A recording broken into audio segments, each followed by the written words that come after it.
एक सीधा साधा गांव का भगत कभी कथा नहीं सुनता था, गाय चराता था गांव की।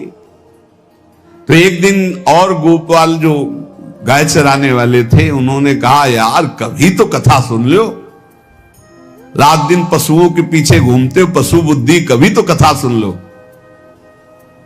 तो एक दिन सोचा दोपहर के भोजन गांव में पाएंगे जाके अपने घर में, और कथा हो रही वहीं से निकल लेंगे, जो सुन लेंगे तो सुन लेंगे। खड़े खड़े वहां चर्चा चल रही थी, जिसने मनुष्य जन्म लेकर के गुरु मंत्र नहीं लिया और नाम जब भगवान का नहीं किया, उसका जीवन मुर्दा, व्यर्थ जीवन। चला गया सुन के, और बार बार वही दिमाग में कि पंडित जी कह रहे थे गुरु मंत्र नहीं लिया और नाम जप नहीं किया तो मुर्दा जीवन, जिन हरि भगत हृदय नहीं आनी, जीवित सौ समानते प्राणी। दूसरे दिन फिर गया, कहा पंडित जी आपने कल कथा में कहा था गुरु मंत्र ले लेना चाहिए, नहीं तो जीवन मुर्दा हो जाता है, बेकार जीवन रहता है। तो देव गुरु मंत्र आप है, और तो हम किसी को जानते नहीं। देखा फटा पुराना कपड़ा, डंडा लिए एक चरवाहा, उनका ऐसे थोड़ी कि तुरंत गुरु मंत्र दे दिया जाता है। आखिरी दिन कथा के मिलना फिर दे देंगे, टाल दिया। अब वो आखिरी दिन कथा के तो दिन चढ़ावा चढ़ रहा था, तो पंडित जी ने कहा जब चलें तब ले लेना गुरु मंत्र, टाल दिया। अब वो जब आखिरी दिन के बाद, वो तो उस समय घोड़े पे बैठ सब सामान लाद के पंडित जी चलते थे, वो तो सब सामान लाद के चलने लगे। हो तो पीछे पंडित जी आप जो कह रहे थे कि गुरु मंत्र देंगे, आप गुरु मंत्र दे दीजिए। पंडित जी रबड़ी पवाई गई थी, घोड़े से उतरे, घोड़ा एक भगत के यहां खड़ा किया और लोटा लिया और भागे, क्योंकि सोच लगी थी। अब वो भगत किसान आदमी, गांव का गंवार आदमी पीछे लगे, पंडित जी अरे गुरु मंत्र दे दो, कितने दिन से टहला रहे हो आप।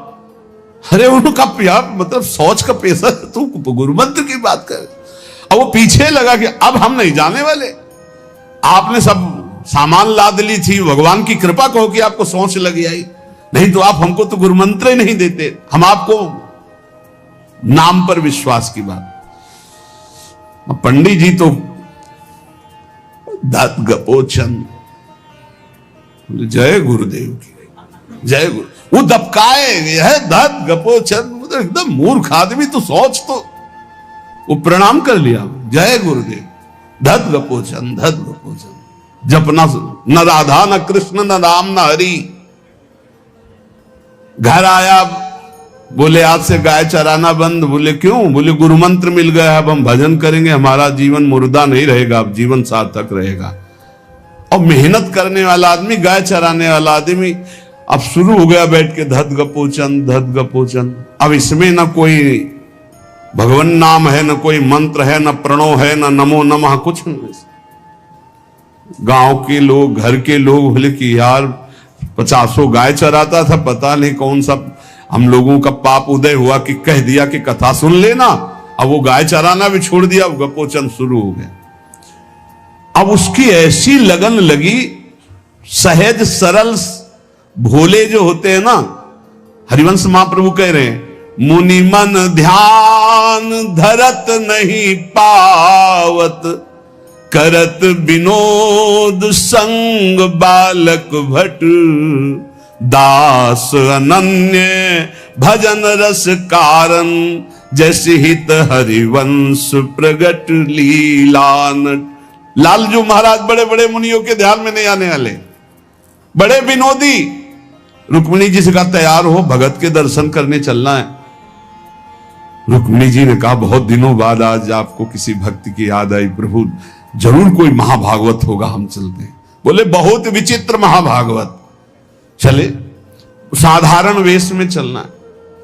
जब गांव में गए, उस भगवान तो सर्वज्ञ ही है, उसके घर के दरवाजे में बैठ गए और रुक्मिणी जी से कहा कि पहले तुम मिल के आओ भगत के, फिर हम मिलेंगे। रुक्मिणी जी ने कहा हाँ ये उत्तम बात है, पहले हम उनको दर्शन दे के और दर्शन करके आती है। तो आंख मूंदे ऐसे, न खाना न पीना, धत गपोचन। रुक्मिणी जी ने कहा ये कौन सा नाम भगवान का, न विष्णु शास्त्र नाम में है न गोपाल शास्त्र नाम में है, और कहीं हमने पढ़ा नहीं, ये कौन सा भजन कर रहा है। कहे किसका भजन कर रहे हो, चुप रहा। फिर किसका भजन कर, 2-3 बार तो गुस्सा के आंख खोला, देखा कोई स्त्री, तो बोले तुम्हारे खसम का भजन कर रहे हैं, और किसका कर रहे हैं। वो रुक्मिणी जी आ गई, बोले बहुत जानकार भगत है प्रभु द्वारिकाधीश से कहा बहुत जानकार भगत है। बोले क्यों, बोले हमने कहा कि किसका भजन कर रहे हो, देखो हम इतना छुप के गई थी लेकिन वो पहचान गए, वो कह रहे तुम्हारे खसम का भजन कर रहे थे। अब भगवान ने कहा हाँ तभी तो हम आए भगत जोड़कर। बोले प्रभु आप दर्शन बाद में करना, जाके पहले हमारा प्रश्न बता दो, प्रश्न का उत्तर दे दो कि आपके विष्णु शास्त्र नाम, गोपाल शास्त्र नाम, बहुत से नाम हैं, ये नाम तो हमने कभी नहीं सुना। भगवान ने कहा ये नाम हमको तो बहुत प्यारा है। बोले आपको कब, मतलब ये कब कैसे नाम रखा गया। बोले बहुत प्यारा है, हमारा ब्रज का रखा हुआ नाम है, ब्रज में मैया ने रखा था। कैसे रखा था। बोले एक दिन मैं माखन चोरी कर रहा था, सखा के कांधे पर खड़ा हुआ, ऊपर माट में हाथ डालकर मक्खन पूरा ऐसे खाता जाता, सखा को पवाता जाता। इतने में मैया और गोपी जन आ गई।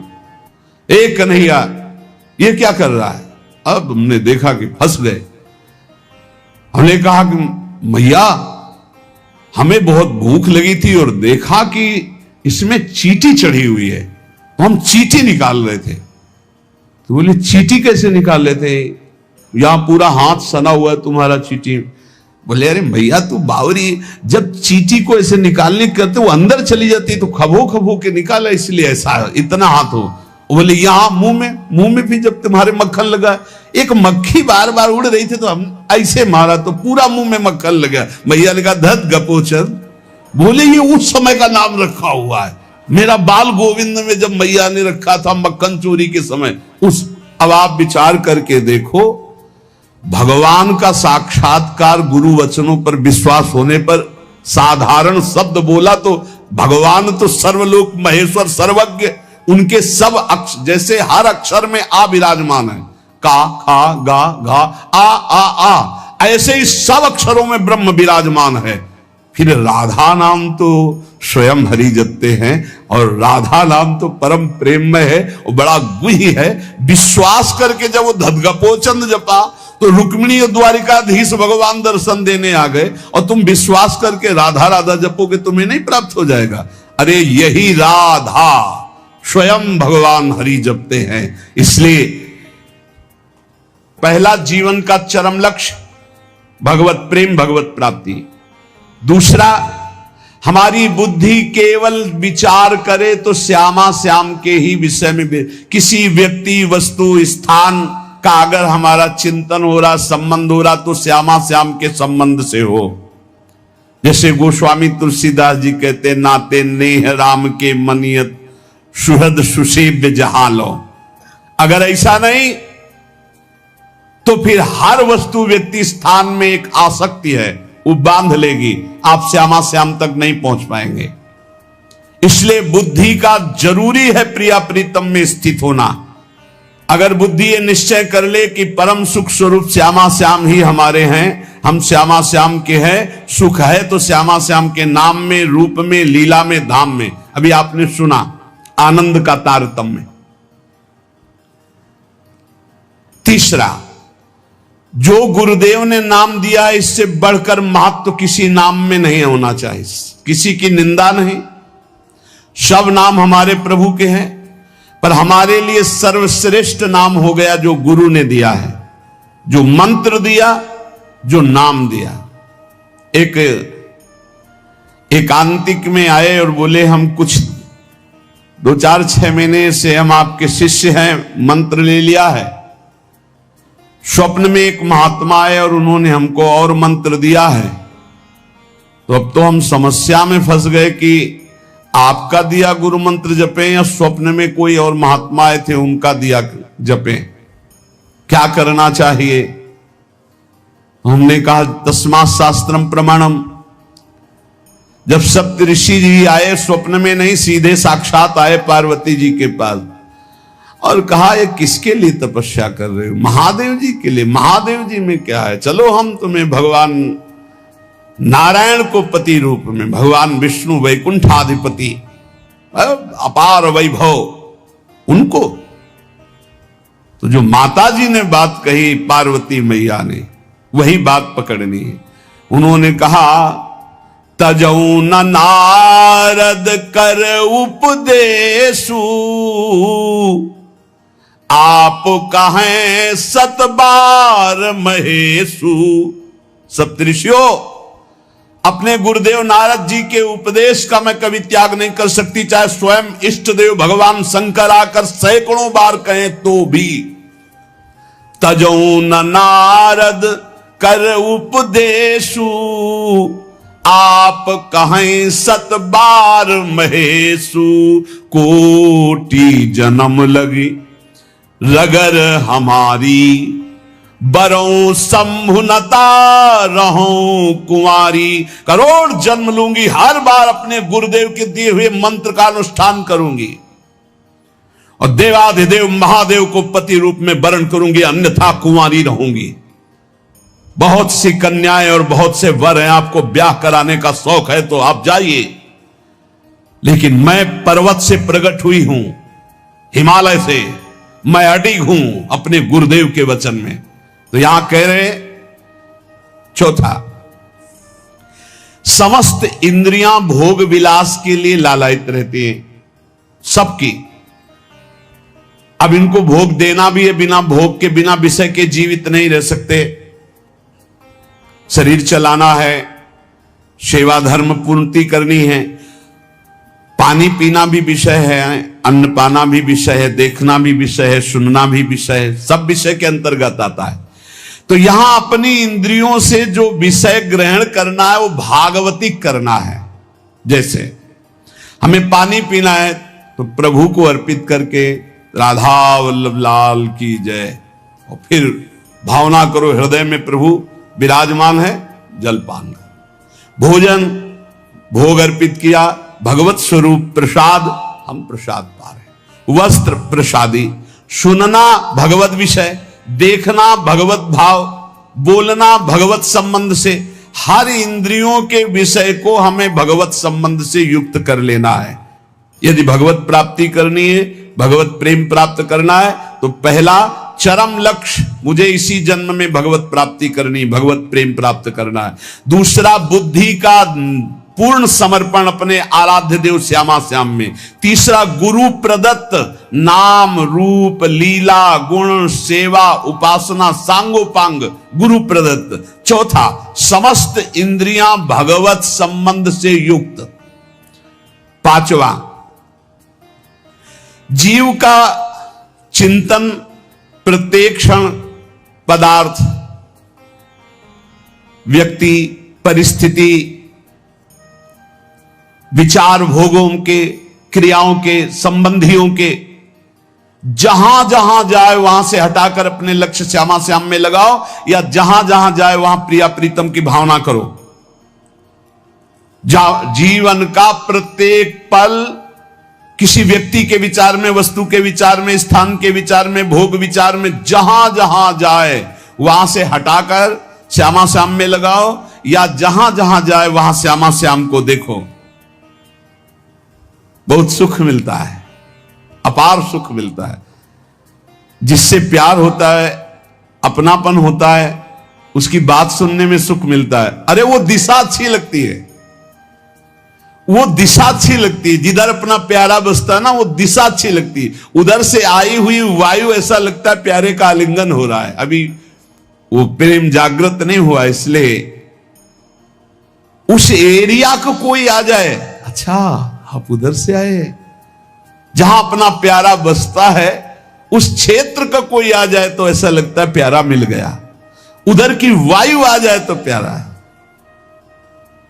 जहां प्रीतम जी देश की प्यारी लागे पौर, जिधर प्रीतम बसते उधर से यस्या कदापि वसनांचल खेलनोत। जिधर हमारी प्यारी जो प्यारे जो, नाम में अपार सुख तब अनुभव आएगा जब आसक्ति हो जाएगी। अभी आसक्ति अन्यत्र है, नाम में आसक्ति तो है नहीं, तो एक उपासक कि मुझे नाम जपने में श्रद्धा नहीं हो रही। बिल्कुल ना हो, आप चिंता मत करो। भाव शब्द समझिए, कुभाव अनख आलसहु, नाम जपत मंगल दिशि दसहु।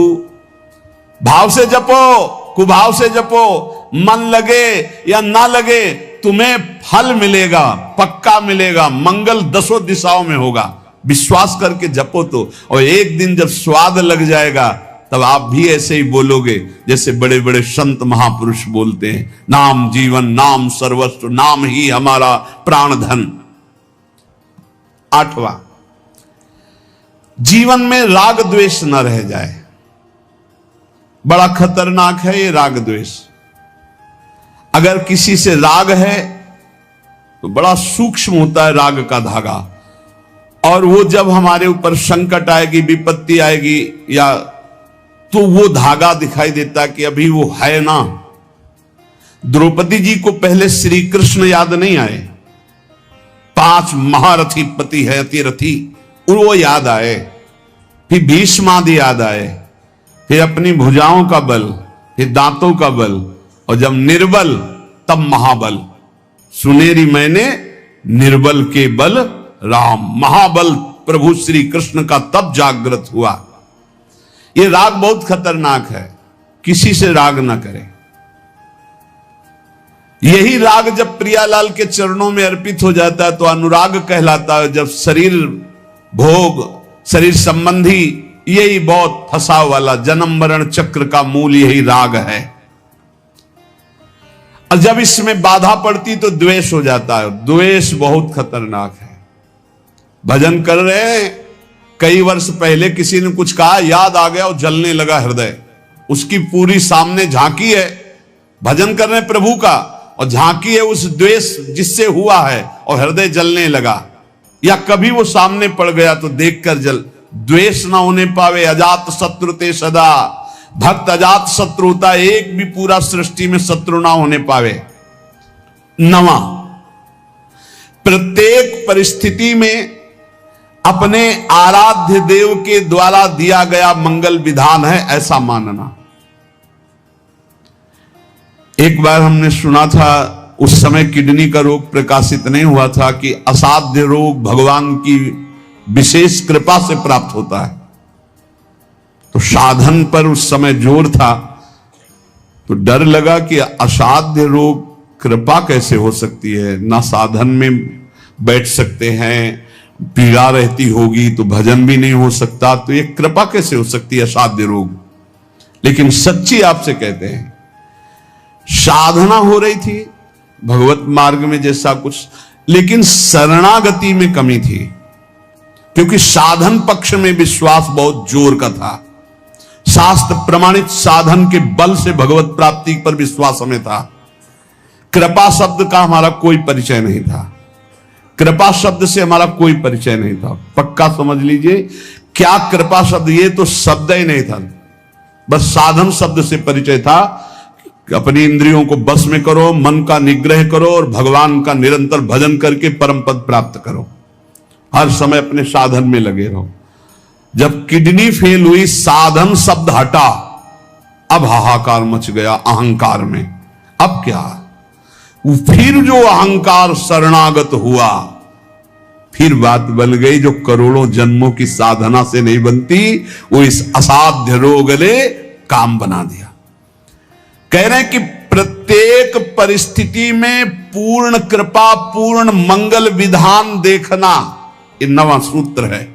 जैसी भी परिस्थिति आवे, चाहे जितना विकराल रूप लेकर के आ जाए परिस्थिति, कृपा ही कृपा, कृपा ही कृपा, सच्ची मानना, परिणाम में देखना बड़ा मंगल और बड़ी कृपा होगी।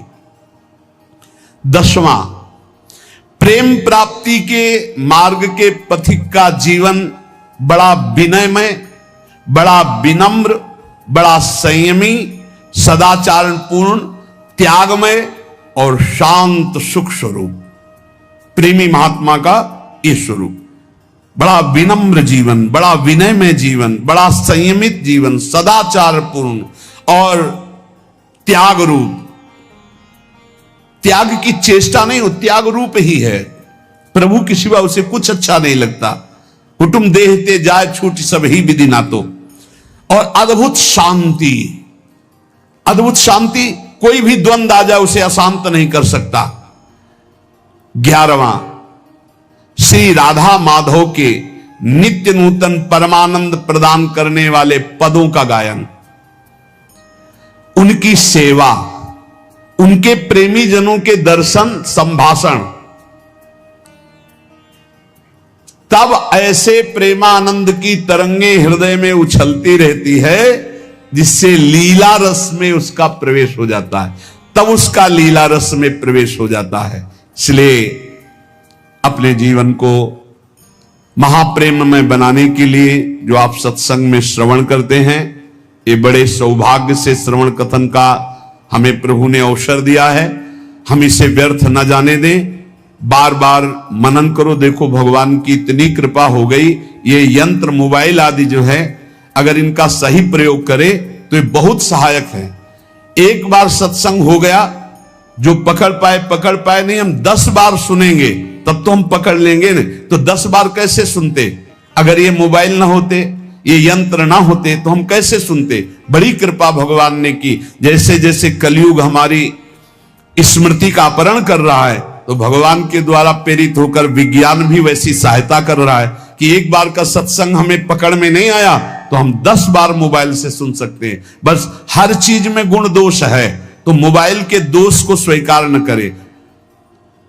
प्रपंच देखना, गंदी बातें देखना सुनना अगर शुरू कर दो तो दिन भर ही उसी में लग जाएगा।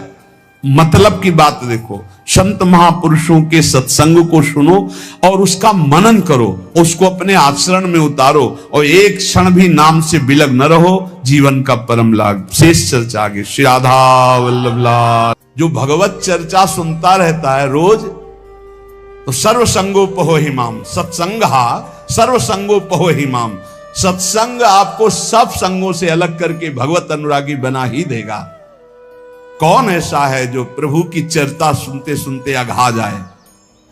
नारद आदि महात्मागण, बड़े बड़े साधु जन जिनका सदैव यश गान करते रहते हैं, अहोभाग्य है उन मनुष्य शरीरधारियों का जो अपने कर्ण रंध्रों से भगवत चर्चा सुनते रहते हैं।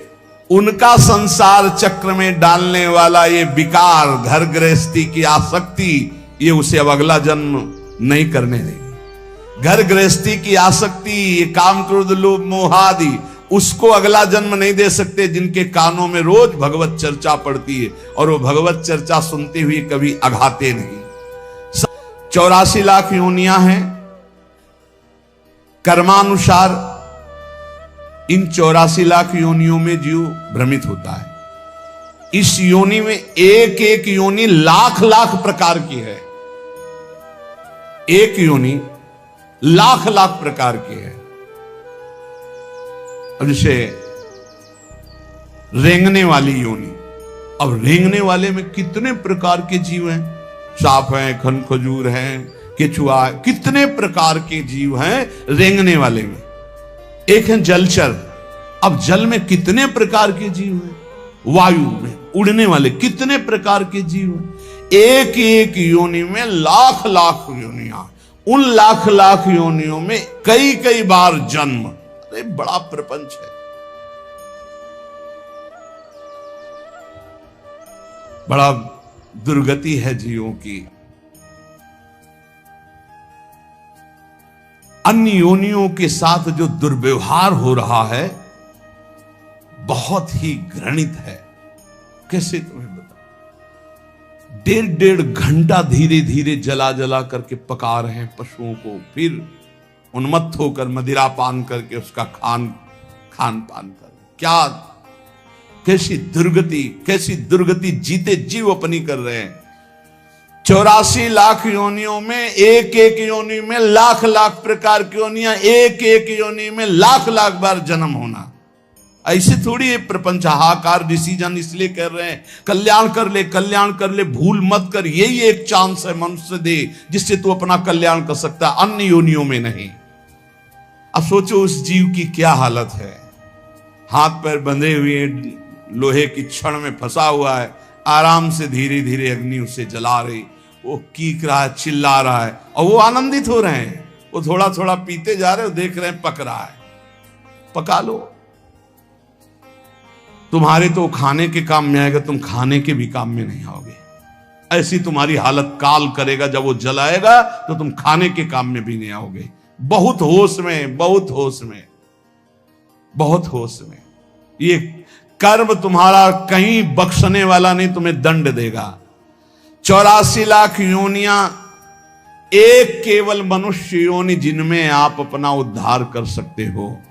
मानव जीवन गिने चुने श्वासों वाला है, गिने चुने श्वासों वाला। इतनी श्वासें आपकी हैं, बस प्रतिपल माइनस होता चला जा रहा है, खत्म होती चली जा रही। यहां हम आनंदित हो रहे हैं, 30 वर्ष के हो गए, 35, अरे आनंदित नहीं, 35 वर्ष गए जीवन के। मूल कार्य के लिए जो आए हो भगवत प्राप्ति, उसमें क्या किया? बोले कुछ नहीं, अभी तो खेलने खालने की उम्र है, मरने की उम्र कौन सी है? कभी भी तो मर सकते हो, तो अपना काम क्यों नहीं बना लेते? राधा राधा राधा, यही अवसर है जीव आवागमन के अनादि चक्र से अपना छुटकारा करके अपने स्वरूप में स्थित हो सकता है, भगवत प्राप्ति कर सकता है। जन्म मृत्यु का चक्र कब तक चलेगा, अकल्पनीय, कल्पना भी नहीं कर सकते। काल चक्र आपको घुमाता रहेगा, इसलिए मनुष्य जीवन में भगवत प्राप्ति का अवसर है। ये काम, क्रोध, लोभ और मोह, ये 4 प्रधान ऐसे हैं जो इस चक्र को चलाते रहते हैं। आवागमन, पुनरपि जननम पुनरपि मरणम पुनरपि जननी जठरे शयनम, ये चक्र चलाते रहते हैं। काम, क्रोध, लोभ, मोह, इन्हीं को नरक की गति कहा गया है। इनमें से किसी में भी एक में पैर पड़ जाए, काम में, क्रोध में, लोभ में, मोह में, फौरन चारों आज करके उसे घुमाने लगेंगे, बार बार जन्म, बार बार मरण। नरक की दारुण यंत्रणा हर योनि में उसको प्राप्त होगी। केवल मनुष्य योनि ऐसी जिससे अपने को बचा सकते हो। केवल मनुष्य ही सत्कर्म करने में स्वतंत्र है, नवीन कर्म करने में स्वतंत्र है। अन्य प्राणी तो पूर्व में जो संचित कर्म गोदाम लगा है उसी को भोगते रहते हैं। वो अशुभ कर्मों का नाश करते रहते हैं, भोग भोग करके। वो नवीन कर्मों का उपार्जन नहीं कर सकते। मनुष्य नवीन कर्म उपार्जन कर सकता है। मनुष्य कर्म करने में स्वतंत्र है। मनुष्य ही है जो अपने कर्म संस्कारों को भस्म कर सकता है, दूसरा कोई योनि नहीं। अब उसे सोचना है कि जो आपके गंदे कर्म जमा हैं उसमें और प्लस करना है या आग लगाना है पूरी गोदाम को। स्वतंत्र हो आप। काम, क्रोध, लोभ, मोह, ये जिनके जीवन में है, निश्चित समझो उनका जन्म मरण पक्का है। जन्म मरण पक्का है। इन चारों को मिटाने के लिए 4 ये पहलवान ताल ठोक के खड़े हैं। काम, क्रोध, लोभ, मोह ये शत्रु, तो सत्संग, परोपकार, वैराग्य और नाम जप, ये 4 ऐसे हैं कि इन चारों को चटनी बना देंगे। रोज सत्संग सुनो, अपने भोजन में से चाहे 1 रोटी निकालो, रोज दूसरों के उदर में जाने वाला विधान करो, परोपकार की भावना और वैराग्य। जननी जनक बंधु सुत दारा, तन धन धाम सुहृद परिवारा, सबकी ममता ताग बटोरी, मम पद मन बांध बरडोरी। छोड़ दो भगवान के भरोसे में और अपने कर्तव्य का पालन करो। ज्यादा चिंता मत करो, चिंतन करो प्रभु का, वो सब संभाल लेंगे। अनंत ब्रह्मांड संभाल रहे हैं। तुम्हारे परिवार में तो 2 4 6 लोग ही होंगे। वैराग्य, सब भगवान का है, भगवान देखेंगे। जो जैसा कर्म करेगा वैसा भोगेगा। राधा राधा राधा, और अपने कर्तव्य का पालन, जिसके प्रति जो संबंध है ईमानदारी से आप करो, लेकिन राग मत करो। और नाम जप, सत्संग, परोपकार, वैराग्य और नाम जप, इसके द्वारा इस चक्र का नाश कर दो। काम, क्रोध, लोभ, मोह, इनकी मिटिया मेट करने के लिए सामर्थ्य है ये सत्संग, परोपकार, वैराग्य और भजन। अब भगवत धाम और नरक ये 2 हैं। चयन करो तुम्हें कहां जाना है।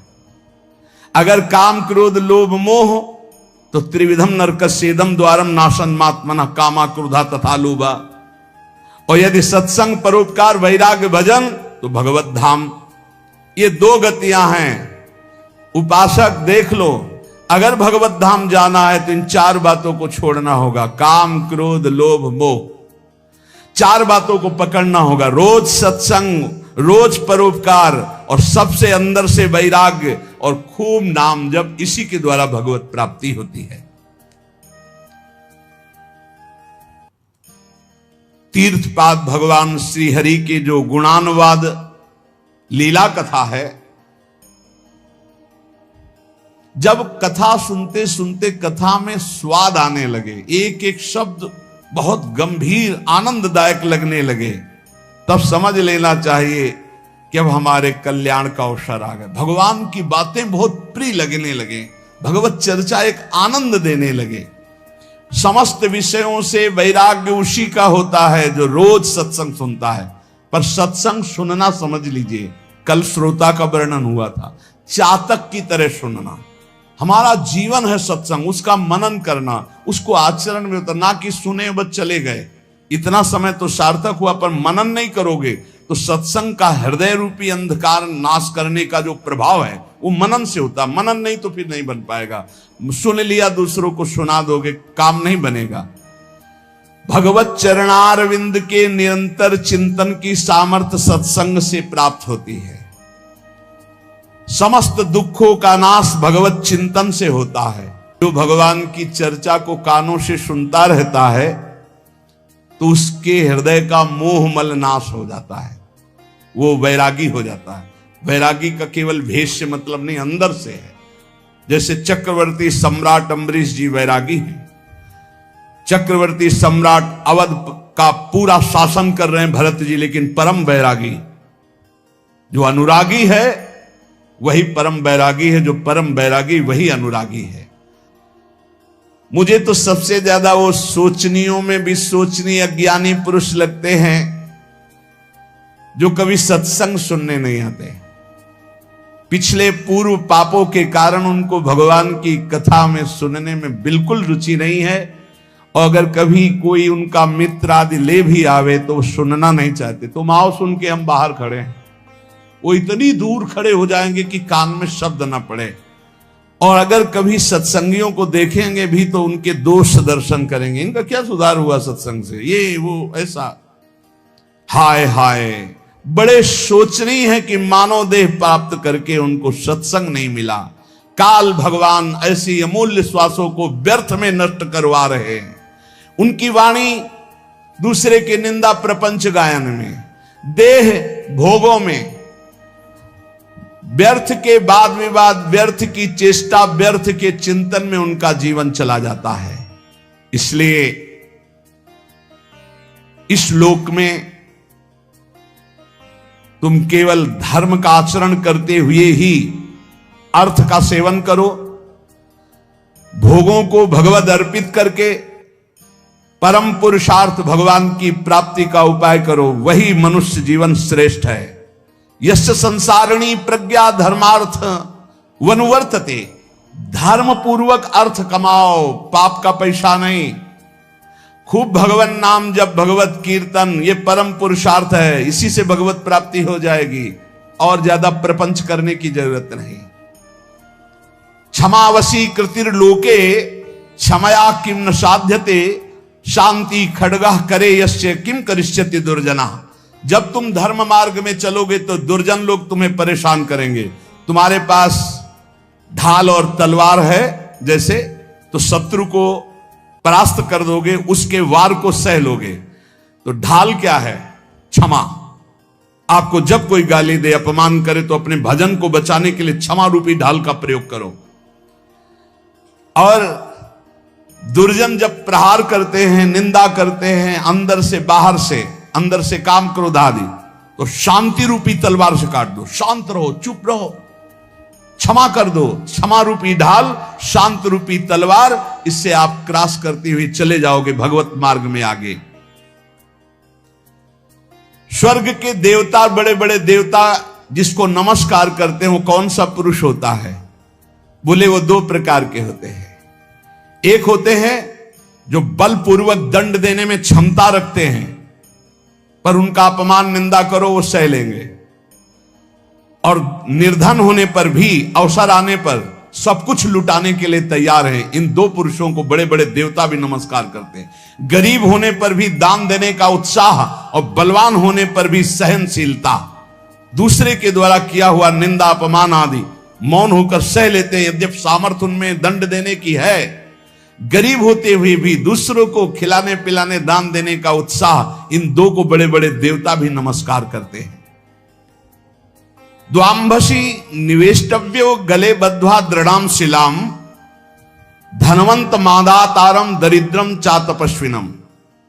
ये दो मरे हुए ही समझो, संसार में जीवित है, पर इसका अर्थ सीधे होता है कि गले में पत्थर डालकर डूब के मर जाने वाले स्वभाव वाले हैं। क्या? जो धनी होने पर भोग विलासिता में पैसा खर्चा करते हैं। एक होटल में गए, लाखों रुपए खर्चा कर दिए। अरे 250 ग्राम आटा नहीं खा सकते हो? कितने का 250 ग्राम आटा होता है? 1-2 कटोरी दाल सब्जी ले लो, 2-4 रोटी ले लो, खा लो। प्रकृति के पैसे को बर्बाद करते हो।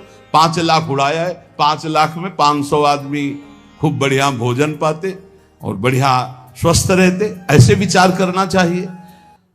दुर्गति किनकी होती? जिनको इस जन्म में धन मिला और वो दूसरों की सेवा में, भागवतिक सेवा में न लगाकर भोगों में लगाते हैं। पीछे वाले श्लोक में था, कहते द्वाविमौ पुरुषो राजन स्वर्गस्योपरि तिष्ठितः प्रभुश्च क्षमया युक्तो दरिद्रश्च प्रदानवान। जो गरीब होकर दूसरों को दान देने का उत्साह रखता है वो, और जो बलवान होने पर दूसरों को क्षमा कर देता है वो, इन दो को देवता भी नमस्कार करते हो। देवलोक के भी ऊपर गति पाने वाला है। और इन दो को जो धनी होने पर, धन होने पर भी साधु सेवा, गौ सेवा, भक्त सेवा या समाज सेवा में ना देकर वो उड़ाता है नाना प्रकार के काम भोग, विषय भोग, मनोरंजन में। ऐसा नहीं कि प्रकृति का धन तुम्हें मिला, तुम उसके स्वामी जो चाहो कर लो। तुम सिर्फ मुनीम हो, स्वामी तो भगवान है। हिसाब से चलो, नहीं सब छीन लिया जाएगा। जो धनी होने पर मदांध होकर गलत